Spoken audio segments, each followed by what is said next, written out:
In the silent chambers of prehistory, before empires rose and fell, before philosophers pondered the cosmos, there was a book. Not merely a collection of tales, but a foundational narrative etched into the very fabric of human consciousness. A book that speaks of beginnings, of origins, of creation itself.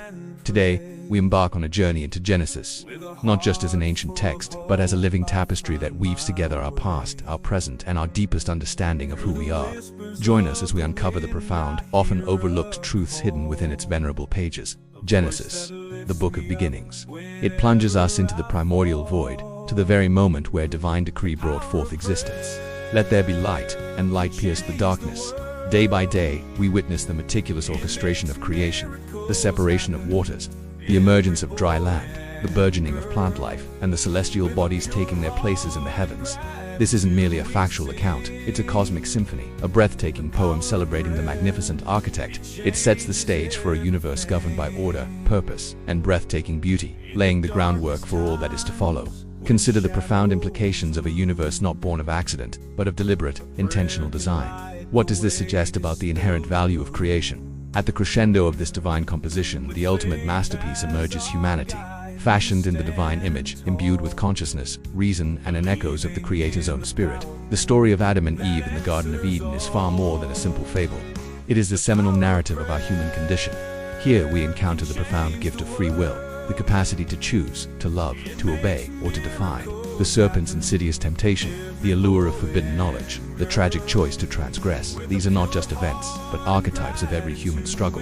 They speak to the loss of innocence, the painful birth of self-awareness, and the eternal longing for a communion once broken. Eden was not merely a paradise. It was the blueprint for perfect harmony, a state of being that resonates deeply within our collective memory and fuels our enduring quest for reconciliation and redemption. The ripple effects of that initial choice, the introduction of suffering and mortality, fundamentally shaped the human experience. The narrative doesn't shy away from the immediate consequences of this fall. We quickly encounter the grim reality of human sin in the story of Cain and Abel. Jealousy, resentment, and finally, fratricide, the first murder, a stark reminder of humanity's dark potential. Yet, even in this bleak chapter, divine mercy is present, marking Cain to protect him from vengeance. Then comes the sweeping epic of Noah and the flood, a testament to both divine judgment and unwavering grace. A world steeped in corruption is cleansed, and a new beginning is offered through one righteous man and his family. The rainbow, a symbol of God's covenant, promises that such a global deluge will never again destroy all life. These early narratives establish patterns that will repeat throughout history, cycles of transgression, judgment, and the ever-present hope of divine restoration. What does this tell us about the nature of justice and mercy? From the mists of ancient Mesopotamia, a pivotal figure emerges: Abraham. His story is not just a personal journey of faith, but the very cornerstone of three major world religions: Judaism, Christianity, and Islam. God's call to Abraham to leave his homeland and journey to an unknown land was an audacious act of faith, a test of trust in an unseen promise. The covenant established with Abraham was not merely a promise of land and countless descendants, but a promise that all peoples on earth will be blessed through you. This single declaration expands the scope of divine intention beyond one man or one tribe, encompassing all of humanity. The trials of Abraham, his unwavering belief in the face of barrenness, the miraculous birth of Isaac, and the ultimate test of his faith in the binding of Isaac. These narratives explore the very essence of human devotion and divine fidelity. They demonstrate that faith is often forged in the crucible of challenge, and that the fulfillment of divine promise often comes through unexpected, even miraculous means. The saga continues with Abraham's descendants, Isaac, Jacob, and Joseph. The rivalry between Jacob and Esau, a tale of cunning, deception, and eventual reconciliation, highlights the complex dynamics within families and the often unconventional ways in which divine purpose unfolds. Jacob's transformative encounter at Peniel, where he wrestles with an angel and receives the new name Israel. He struggles with God, symbolizes the ongoing, often difficult relationship between humanity and the divine. And then, there is Joseph, the dreamer.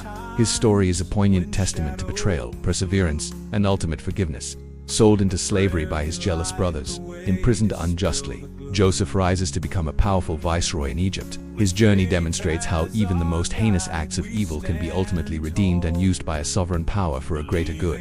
The reunion with his brothers, marked by profound reconciliation, becomes a powerful allegory for hope, healing, and the triumph of grace over bitterness.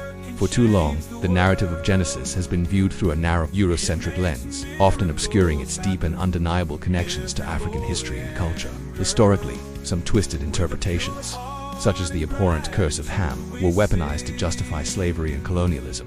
It is imperative to dismantle these false and malicious readings. Genesis, in its purest form, does not curse race or skin color. On the contrary, it celebrates the inherent dignity and unity of all humanity, all created in the divine image.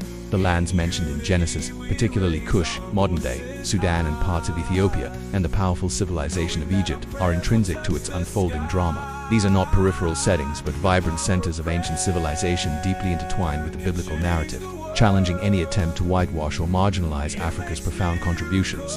The very geography of the Garden of Eden, with its rivers, points towards an African and Mesopotamian context. Let us trace the lineage of Noah's sons, Shem, Ham, and Japheth, which represent the diverse dispersion of nations. The descendants of Ham, often unfairly vilified, were progenitors of mighty empires and rich cultures, including the Egyptians, the Canaanites, the Putites, and the Cushites. These peoples built some of the most enduring and influential civilizations of the ancient world.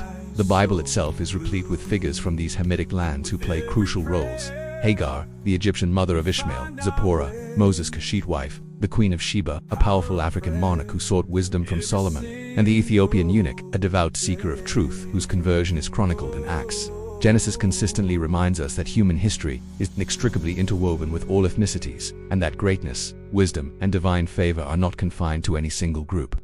The biblical narrative, when read without prejudice, is a testament to the interconnectedness of humanity and the universal scope of God's redemptive plan.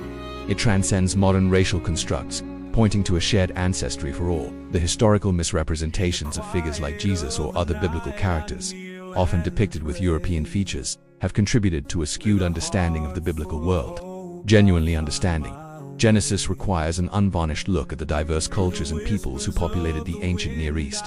The Semitic peoples, from whom Abraham and later Jesus descended, were part of a vibrant tapestry of Middle Eastern and North African populations.